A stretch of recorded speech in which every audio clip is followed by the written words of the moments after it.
أعوذ بالله من الشيطان الرجيم. بسم الله الرحمن الرحيم. السلام عليكم ورحمة الله وبركاته. إن الحمد لله نحمده ونستعينه ونستغفره ونعوذ بالله من شرور أنفسنا ومن سيئات أعمالنا. من يهده الله فلا مضل له ومن يضلل فلا هادي له. أشهد أن لا إله إلا الله وحده لا شريك له وأشهد أن محمدا عبده ورسوله. اللهم صل وسلم على محمد وعلى آله وصحبه وبارك وسلم. أما بعد. Alhamdulillah, summa alhamdulillah. Kita panjatkan setinggi-tinggi rasa kesyukuran kehadap Allah Subhanahu wa taala kerana Allah masih lagi mengizinkan untuk kita meneruskan lagi sesi pembelajaran kita pada hari ini.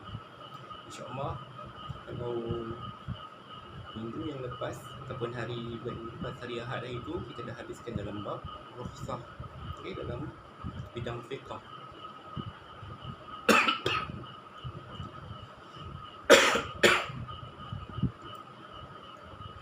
InsyaAllah untuk hari ini kita akan masuk dalam tajuk yang kedua dalam bab akidah, iaitu pelajaran 12 muka surat 75, ketaatan kepada malaikat.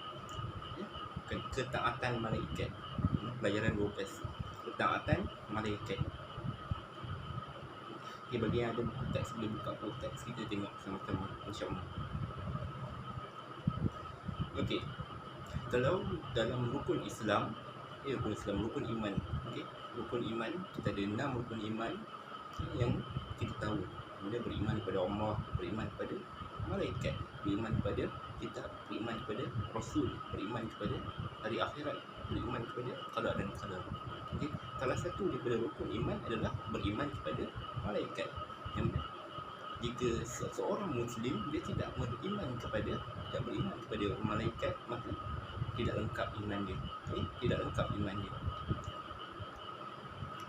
Hatta jika seorang Muslim itu tidak beriman pada satu malaikat yang lain dia percaya, satu dia tak percaya, pun tidak sempurna imannya. Untuk menjadi Muslim yang mukmin, yang sempurna iman dia, maka dia hendaklah beriman kepada semua malaikat yang Allah telah nyatakan di dalam Al-Quran. Kita tengok apa yang dimaksudkan dengan beriman kepada malaikat. Apa pentingnya beriman kepada malaikat ni? Beriman kepada malaikat bermaksud yakin bahawa malaikat merupakan makhluk Allah Subhanahu wa taala yang dijadikan daripada cahaya. Mereka sentiasa mentaati perintah Allah dan tidak pernah melanggar larangannya. Itu adalah yang dimaksudkan dengan beriman kepada malaikat. Kita beriman Allah, malaikat itu adalah salah satu daripada makhluk Allah yang telah Allah ciptakan sendiri dengan cahaya. Berasal daripada cahaya. Dan malaikat ni beza dengan manusia, iaitu malaikat dia tidak punya hawa nafsu, dia tidak punya kehendak, dia tidak punya pilihan. Beza dengan kita manusia, kita ada pilihan kita sendiri, kita ada nafsu, kita ada kehendak untuk kita buat sesuatu. Tapi malaikat dia tidak mempunyai nafsu. Sebab tu malaikat dia sentiasa menuruti apa sahaja yang diperintahkan oleh Allah. Itu adalah yang dimaksudkan dengan beriman kepada malaikat. Apa dalil ataupun dalil yang menyuruh untuk kita beriman kepada malaikat? Tengok dalam Al-Quran surah Al-Baqarah ayat yang ke-172, surah kedua ayat 177. A'udzubillahi minasyaitanir rajim.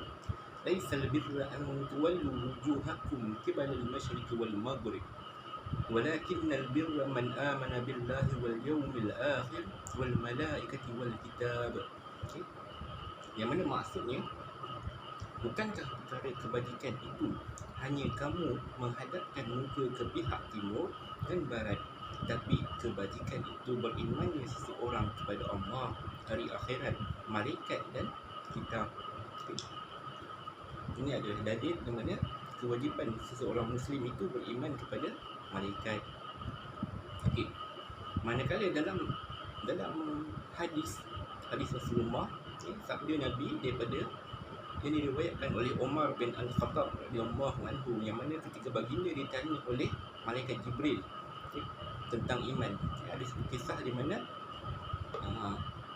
ketika Nabi dengan para sahabat sedang berada di masjid, tiba-tiba datang seorang lelaki yang berpakaian bersih, rambut dia pun bersih, cantik, datang masuk ke dalam masjid dan duduk di hadapan Rasulullah. Dia duduk di hadapan Rasulullah, bertentangan dengan Rasulullah, saling menghadap dengan Rasulullah. Sedangkan para sahabat yang lain tak kenal siapa pemuda ni. Sebab nak kata pemuda ni orang-orang dekat sekitar Madinah, tapi diorang tak kenal. Sebab pemuda ni tak ada siapa pun yang kenal. Tapi nak kata pemuda ni datang daripada luar, iaitu seorang yang bermusafir, tapi tidak ada tanda-tanda pemuda ni baru datang daripada musafir. Sebab dia pakai dengan pakaian yang elok, rambut dia kemas. Orang yang musafir zaman Nabi tentu badan dia penuh dengan debu, rambut dia penuh dengan debu, pasir. Ni tak, pemuda ni datang dalam keadaan badan dia kemas. Maksudnya dia baru dia datang, badan dia kemas, debu tak ada kat badan, rambut dia kemas. Maka tiba-tiba duduk di hadapan Nabi, sedangkan tak ada seorang pun yang mengenali siapakah pemuda itu. Kemudian pemuda ni duduk terus dekat hadapan Nabi. Yang lagi pelik, tiba-tiba pemuda ni tanya terus kepada Nabi, tanya tentang Nabi, tentang iman. Sebelum tu dia tanya tentang Islam. Apa itu Islam? Nabi ceritakan apa itu Islam. Dia tanya lagi Nabi, apa itu iman? Nabi pun ceritakan kepada dia tentang iman. Dan seterusnya lah. Dan bila dah habis dan pemuda ni pun berlalu keluar, Nabi katakan dekat para sahabat yang datang tadi itu adalah Jibril alaihissalam. Dia datang dalam bentuk manusia. Malaikat dia datang dalam bentuk manusia untuk mengajarkan kepada kamu tentang agama kamu. Itu kata Nabi. Dalam hadis ni, hadis daripada Muslim, an tu'mina billahi wal malaikatihi wa kutubihi wa rusulihi wal yawmil akhir wa tu'mina bil qadar khairihi wa syarrihi. Bila mana Jibril bertanya kepada Nabi, apa itu iman? Maka apa jawapan Nabi? Nabi kata, hendaklah kamu beriman kepada Allah, malaikat, kitab, para rasul dan hari akhirat, dan beriman kepada ketentuan Allah yang baik dan yang buruk. Hadis ni panjang sebenarnya, ni hanya sekadar potongan berkaitan iman. Hadis ni panjang, yang ni cerita tentang iman sahaja. Yang mana Nabi ceritakan kepada pemuda yang bertanya itu, kepada Jibril, tentang apa itu iman. Yang Nabi beritahu, dalam iman perlu adanya percaya kepada Allah, percaya kepada malaikat, percaya kepada kitab, percaya kepada rasul, percaya kepada hari akhirat, dan percaya kepada qadar dan qadar. Ini adalah salah satu dalil daripada hadis yang membuktikan kewajipan untuk kita beriman kepada malaikat. Tengok muka surat yang seterusnya. Sebelum tu tengok spektrum ilmu kat bawah tu. Ibnu Mas'ud radhiyallahu anhu meriwayatkan bahawa Nabi sallallahu alaihi wasallam ra'a Jibril lahu 600 janah. Muttafaqun alaih. Yang mana Ibnu Mas'ud mengatakan sesungguhnya Nabi Muhammad sallallahu alaihi wasallam telah melihat Jibril dengan 600 sayap. Maksudnya Jibril ni ada 600 sayap. Yang maksudnya banyak sayap Jibril ni. Macam mana bentuk dia yang asal, Allah Alam. Nabi yang pernah lihat bentuk Jibril yang asal. Nabi pernah lihat bentuk Jibril yang asal, kalau tak silap sebanyak 2 kali sepanjang hayat Nabi. Yang mana kali pertama Nabi lihat dalam keadaan yang sangat gerun. Sebab Nabi tak pernah tengok makhluk seperti itu. Yang mana Nabi kata sebelah sayap Jibril ini, dia punya besar dia masyriq wal maghrib, daripada timur ke utara, timur ke barat, jauhnya sejauh mata memandang, besar dia, sangat besar. Lepas ni separuh sayap ni telah menutupi timur ke barat. Jadi besar mana Jibril tu, wallahu a'lam. Sebab alam yang Allah ciptakan ni sangat luas. Kita yang berada dekat bumi ni hanya satu debu yang kecil sahaja, nak bandingkan dengan alam ciptaan Allah. Cuma nak katakan, Nabi nak katakan Jibril ni memang besar, dan Jibril sangat besar, ada 600 sayap. Tengok seterusnya nama-nama malaikat serta tugas-tugas malaikat. Setiap malaikat yang ada penugasan dia. Malaikat makhluk Allah yang Allah ciptakan, yang ada penugasan yang Allah berikan kepada dia. Dia, malaikat ini menjalankan kerja-kerja untuk mengimarahkan alam ini. Okey, antara tugas-tugas malaikat ataupun nama-nama malaikat yang pertama adalah malaikat Jibril. Yang ni biasanya kita tahu. Apa tugas Jibril? Jibril tugas dia menyampaikan wahyu sejak daripada zaman Nabi Adam hingga zaman Nabi Muhammad. Tugas Jibril adalah menyampaikan wahyu daripada Allah kepada para nabi. Okey, itu adalah tugas Jibril. Jadi sekarang wahyu dah terhenti. Jadi bila sampainya wahyu terakhir kepada Nabi Muhammad, wahyu dah terhenti. Bila mana Nabi Muhammad wafat. Jadi apa Jibril buat sekarang? Jibril sekarang beribadah kepada Allah. Beribadah kepada Allah. Sebab itu adalah tugas umum malaikat. Malaikat ada tugas umum. Yang ni adalah tugas-tugas khas malaikat. Okay. Jadi Jibril tugas dia adalah menyampaikan wahyu. Yang kedua, Mikail, malaikat Mikail. Apa tugas malaikat Mikail? Okay. Jadi ramai dalam generasi kamu ni nama Mikail. Mesti ada macam anak saudara saya nama dia Iman Mikail, adik dia Umar Mikail. Okay. Apa tu Mikail? Apa tugas Mikail? Okay. Tugas Mikail adalah mengurus rezeki, menurunkan hujan dan menumbuhkan tanam-tanaman. Ini adalah tugas Mikail, iaitu membahagikan rezeki kepada sekalian manusia yang ada di atas muka bumi ini. Tugas Mikail yang hari-hari kita dapat rezeki, tumbuh-tumbuhan yang ada di atas muka bumi ini, hujan yang turun, itu adalah tugas malaikat Mikail yang memberikan kepada kita. Okay. Dia hanya menjalankan tugas, bukan dia yang memberi.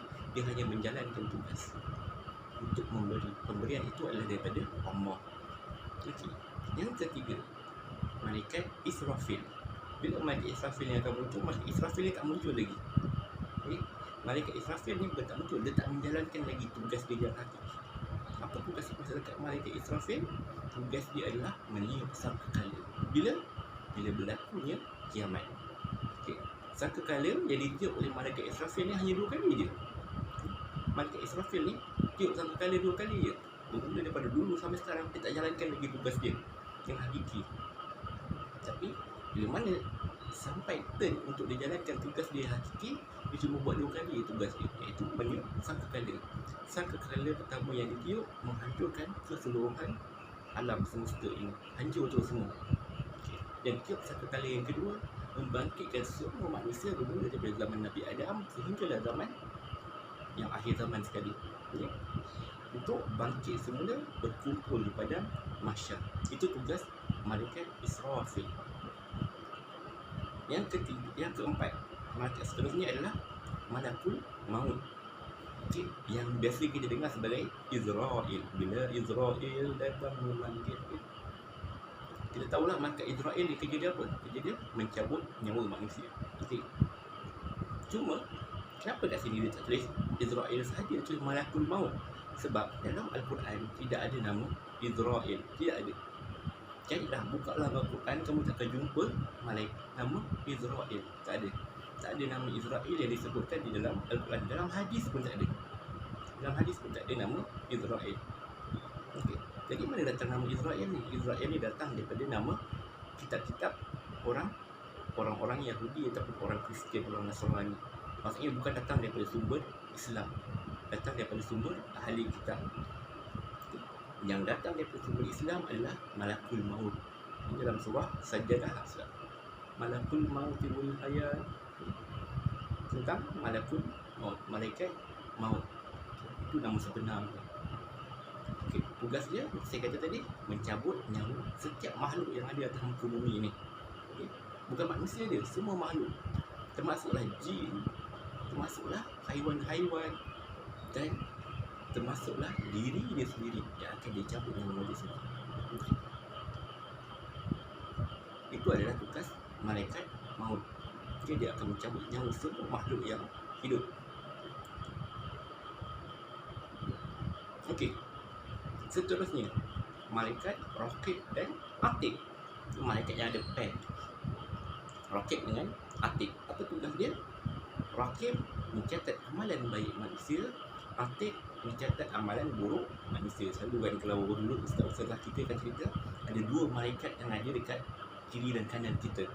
Yang ada dekat kanan kita, malaikat Raqib, dia akan tulis amalan baik kita. Setiap amalan baik akan ditulis. Yang ada dekat sebelah kiri, malaikat Atid, setiap amalan yang buruk kita buat, dia akan tulis. Jadi itu adalah tugas 2 malaikat ini. Jadi nak kata adakah ada banyak malaikat rakib dengan atid? Tak. Malaikat rakib dengan atid ni memang ada satu lah, yang menjalankan tugas sebagai pencatat amalan manusia. Tapi kenapa dia boleh catat semua amalan manusia? Wallahu a'lam. Itu adalah kuasa Allah. Okay. Tapi rakib dengan atid, tugas dia kadang untuk pengetahuan kita, dia mencatat amalan baik dan buruk setiap manusia. Tak ada satu pun yang tertinggal. Okay. Sebab malaikat dia tak tidur. Okay. Yang seterusnya, Munkar dan Nakir. Ini satu lagi pair, pasangan Munkar dan Nakir. Apa tugas Munkar dan Nakir? Tugas Munkar dan Nakir ni adalah menyoal setiap manusia yang telah meninggal dunia. Okay, bila maknanya seorang manusia itu telah mati, dia akan dimasukkan ke dalam kubur, maka datanglah dua malaikat untuk menyoal menyoal orang yang telah mati itu tadi. Ini dua malaikat ni akan menyoal orang-orang yang berada di dalam kubur. Habis kalau orang tu mati tak kubur, tentu orang tu mati lemas kat dalam laut. Adakah Munkar Nakir akan soal dia? Ya, bukan Nakir dia akan soal, walaupun orang tu tak ada dalam kubur, dia mati bukan dalam kubur. Hatta orang tu mati terkena bom, hancur semua, tak ada satu kesan pun daripada tubuh badan dia, dia tetap akan disoal oleh Munkar dan Nakir, sebab roh dia masih ada. Okay. Yang seterusnya adalah malaikat Ridwan. Okay, malaikat Ridwan tugas dia menjaga syurga. Dia menjaga syurga Allah. Dan malaikat Malik adalah malaikat yang menjaga neraka. Dia nampak yang mana Rasulullah beritahu malaikat yang menjaga neraka ni, muka dia sangat bengis. Muka dia sangat bengis dan pandai sangat bengis, sangat garang. Okay. Kalau kamu pernah jumpa orang paling garang, malaikat Malik ni lebih garang daripada itu, sebab dia menjaga neraka. Okay. Itu adalah tugas-tugas khas para malaikat. Malaikat yang diberikan tugas-tugas khas. Hakikatnya malaikat banyak lagi, tapi yang wajib kita imani ada 2, 4, 6, 8, 9 para malaikat. Okay, ada 9 malaikat yang kita perlu untuk imani. Itu sahaja yang perlu untuk imani. Tapi untuk pengetahuan umum, malaikat ada banyak lagi. Dan tadi adalah tugas-tugas khas. Kita tengok pula tugas-tugas umum, tugas-tugas am para malaikat. Apa malaikat lain yang buat?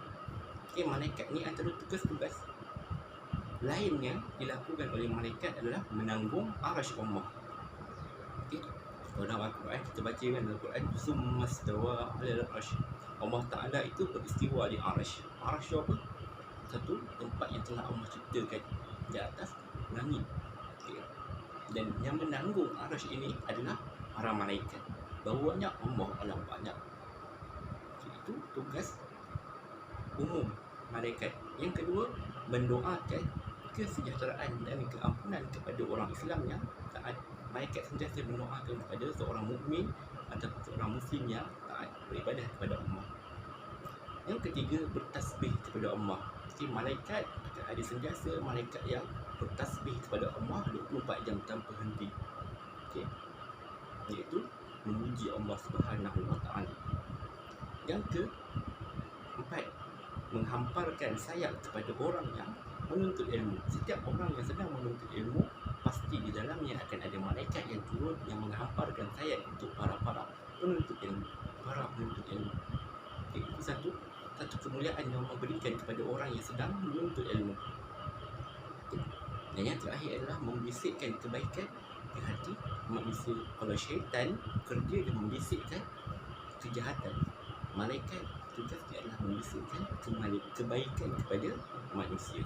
Itu antara tugas-tugas umum malaikat yang dijadikan oleh Allah Subhanahu Wa Taala. Okey, tengok seterusnya. Perbezaan di antara malaikat dengan manusia. Apa beza malaikat dengan manusia? Yang pasti kita dengan malaikat dua-dua adalah makhluk Allah, makhluk yang telah Allah ciptakan. Tapi banyak perbezaan antara kita dengan malaikat. Okey, yang pertama, tengok daripada segi aspek fizikal. Dari segi aspek fizikal ni, fizikal yang kita nampak. Okay, malaikat diciptakan daripada cahaya, sedangkan kita manusia diciptakan daripada tanah.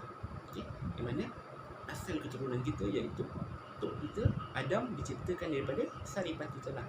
Macam kita diciptakan daripada hasil sperma dengan telur ova. Okey, cantuman tu kita lahirlah. Jadi kita dilahirkan diciptakan daripada titis air mani. Okey, tapi asal kejadian kita adalah tanah. Sedangkan malaikat diciptakan daripada cahaya. Yang kedua, malaikat dia tidak ada jantina. Dia tidak ada malaikat lelaki, malaikat perempuan, tak ada. Malaikat, kita tak malaikat. Apa jantina dia? Jantina dia tak ada. Dia tak ada jantina. Dia malaikat sahaja. Sedangkan kita manusia, kita ada jantina. Setiap benda yang ada di atas muka bumi ni ada dua jantina. Lelaki, perempuan, jantan, betina. Okay. Beza dengan malaikat. Dan sifat fizikal yang satu lagi, iaitu memiliki sayap. Malaikat dia ada sayap, sedangkan manusia dia tidak ada sayap. Dia ada sayap belakang, tak ada kan? Itu satu keistimewaan malaikat, dia ada sayap. Itu dari segi fizikal. Manakala dari segi sifat pula, malaikat dia tidak bernafsu, sedangkan manusia ada nafsu. Setiap manusia diberikan nafsu ke atas diri dia. Sebab itulah manusia dia berkehendak. Dan sebab itulah manusia diberi pilihan. Letak di hadapan kita antara dua barang, kita boleh pilih antara salah satu barang. Okay, tapi malaikat tidak. Malaikat tetap melakukan tugas tanpa kehendak diri sendiri. Okay. Sebab tu malaikat dia tidak bernafsu, tidak berkehendak, tidak mempunyai pilihan. Dia melakukan tugas yang telah ditetapkan olehnya kepada Allah. Yang seterusnya, malaikat dia tidak makan dan tidak minum. Beza dengan kita manusia. Sebab kita ni bernafsu, sebab kita makan dan sebab itulah kita minum. Okay, makanan dengan minum salah satu orang kata abuat untuk nafsu. Okay. Sedangkan malaikat sebabkan dia tidak boleh nafsu, sebab dia tak makan dan tidak minum. Okay. Malaikat dia tidak mati sehinggalah hari kiamat. Sedangkan manusia akan mati terlebih dahulu. Di mana yang mati terlebih dahulu lah. Setiap manusia dia ada tempoh hayat dia, sama ada dia akan mati sekarang ataupun dia akan mati bila kiamat. Tapi manusia yang pasti sejak daripada dulu sampai sekarang ramai yang dah mati. Sedangkan malaikat daripada dulu sampai sekarang belum ada yang mati. Sebab apa? Belum terjadinya kiamat. Tapi malaikat yang tetap akan mati. Siapa yang cabut nyawa malaikat nanti? Malaikat Israel. Malaikat Israel yang akan cabut para malaikat punya nyawa. Sebab tu last kali dia akan cabut nyawa dia sendiri. Okey. Itu adalah perbezaan dari segi sifat. Dari segi tanggungjawab pula. Okey, malaikat dia sentiasa taat kepada Allah. Sebab apa? Malaikat tidak ada nafsu, dia tidak ada pilihan. Allah ciptakan dia untuk taat kepada Allah, maka itu yang dia akan buat. Sedangkan manusia, ada manusia yang taat kepada Allah, ada manusia yang ingkar kepada Allah. Sebab itulah kalau tahap keimanan, okay? Jika ini adalah iman para malaikat statik, tak naik, tak turun, tak naik, tak turun. Malaikat ni statik iman dia. Sedangkan manusia iman dia turun dan naik, turun dan naik. Dia boleh naik dan turun. Iman para rasul, walaupun manusia, iman para rasul sentiasa naik, tidak akan turun.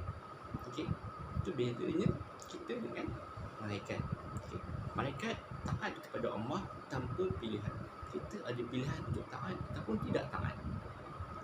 Okay. Yang seterusnya, malaikat dia menjalankan tanggungjawab tanpa balasan pahala. Okay. Sedangkan manusia, setiap apa yang kita buat akan mendapat balasan pahala dan dosa dari setiap yang kita buat. Apa yang kita buat, insya-Allah kalau kita buat lillahi ta'ala, benda tu perkara yang baik, ibadat yang baik, maka kita akan dapat pahala. Tapi jika kita melakukan perkara yang buruk, kita akan dapat dosa. Okay. Itu adalah contoh-contoh perbezaan manusia dengan malaikat. Apa yang ada pada diri kita tidak akan ada pada malaikat. Apa yang ada pada malaikat tidak akan ada pada diri kita.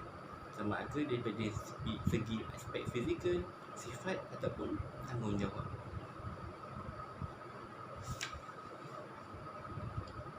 Okey. Tengok yang last sekali, iaitu hikmah. Hikmah disuruh untuk kita beriman kepada malaikat. Apa hikmah beriman kepada para malaikat ni? Okay, yang pertama, meningkatkan keimanan kepada Allah Subhanahu wa ta'ala kerana menyedari kehebatannya dalam mencipta malaikat. Dengan beriman kepada malaikat, kita akan menyedari takjub akan kekuasaan Allah. Sebab kalau dalam kisah sirah Nabi, dia tengok dalam malaikat Jibril dalam rupa yang sebenar, Nabi dah berasa takut ataupun gerun dan takjub dengan besarnya Jibril. Jadi kita sebagai manusia, kita kena tahu Jibril adalah makhluk yang diciptakan oleh Allah. Maka kita sepatutnya bila mana kita beriman kepada malaikat seperti Jibril, kita patutnya menambahkan keimanan kita kepada Allah. Sebab Allah mampu untuk menciptakan makhluk yang sehebat itu. Sebab tu dengan beriman kepada malaikat akan menambahkan lagi tingkat keimanan kita kepada Allah. Yang kedua, menggalakkan seseorang supaya sentiasa memperbanyakkan amalan soleh kerana yakin bahawa malaikat mencatat segala amalan baik. Dengan seseorang itu beriman adanya malaikat yang catat amalan baik dan buruk, maka dia tahu setiap kali dia nak buat benda yang buruk, ada malaikat yang sedang perhatikan dia. Setiap kali dia buat benda yang tidak baik, ada malaikat yang sedang perhatikan dia untuk tulis setiap amalan dia. Maka bila mana seseorang itu betul-betul beriman kepada malaikat, maka dia tidak akan melakukan benda-benda yang tidak elok. Walaupun sifat manusia itu sentiasa akan buat salah, tapi dengan beriman kepada malaikat ni, kita akan mengelakkan daripada melakukan dosa-dosa yang besar. Yang ketiga, menambahkan rasa gerun untuk melakukan keburukan kerana yakin bahawa malaikat mencatat segala amalan buruk dan akan dihisap pada hari kiamat. Ni sama lah macam tadi. Sebab amalan baik, ini tentang amalan buruk. Kita yakin setiap benda yang kita buat di atas muka bumi ini akan dicatat sama ada amalan baik ataupun amalan buruk. Yang keempat, menjadikan seseorang sentiasa berwaspada kerana setiap amalan yang dilakukan akan dicatat oleh malaikat. Kita sentiasa berwaspada sebab kita tahu ada malaikat yang catat amalan kita, dan ada malaikat yang sedang menunggu untuk mencabut nyawa kita. Yang kelima, membentuk peribadi Muslim yang sejati dengan cara melakukan suruhan Allah Subhanahu Wa Taala dan meninggalkan larangannya. Dengan beriman pada malaikat, kita tahu malaikat ni tugas dia sentiasa beribadah kepada Allah. Kita sebagai orang yang beriman kepada malaikat, hendaklah kita beribadah kepada Allah. Dengan beriman juga kepada malaikat ni akan membentuk pribadi seorang Muslim yang baik. Itu di antara hikmah-hikmah bila mana seseorang itu beriman kepada malaikat. Tengok spektrum ilmu, last sekali percakapan dan perlakuan kita dicatat oleh malaikat dan akan dihisap oleh Allah di mahsyar kelak. Dalam surah Qaf, ma yalfizu min qawlin illa ladaihi raqibun atid. Maksudnya tidak ada sebarang perkataan yang dilafazkan atau perbuatan yang dilakukan melainkan ada sisi malaikat pengawas yang sentiasa sedia, iaitu menerima dan menulisnya.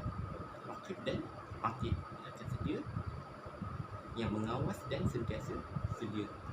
Malaikat raqib dan atid yang akan menulis setiap amalan yang kita lakukan, sama ada amalan baik ataupun amalan buruk.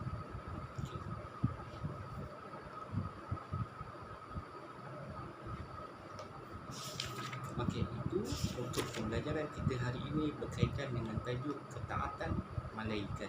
Ini malaikat ni satu makhluk yang sentiasa taat kepada Allah. Kita hendaklah mencontohinya. Sifat taat itu nak contoh malaikat sebab kita tak nampak, tapi kita tahu malaikat ni, kita yakin malaikat satu makhluk yang sentiasa taat kepada Allah sebab malaikat tidak punya nafsu. Dan kita kena tahu yang beriman kepada malaikat itu adalah kewajipan bagi setiap Muslim, wajib secara total, tidak boleh tidak. 9 malaikat yang tercatat di dalam Al-Quran, 9 itu kita wajib imani tanpa hilang satu pun. Okey, insya-Allah itu sahajalah untuk tajuk kita hari ini. Kita akan sambung lagi pembelajaran kita di lain masa. Jika ada sebarang soalan, boleh ajukan kepada saya DM secara personal. Jangan lupa komen nama kamu dan nama kelas kamu. Qul qawli hadza wa astaghfirullah al-azim li wa lakum. Assalamualaikum warahmatullahi wabarakatuh.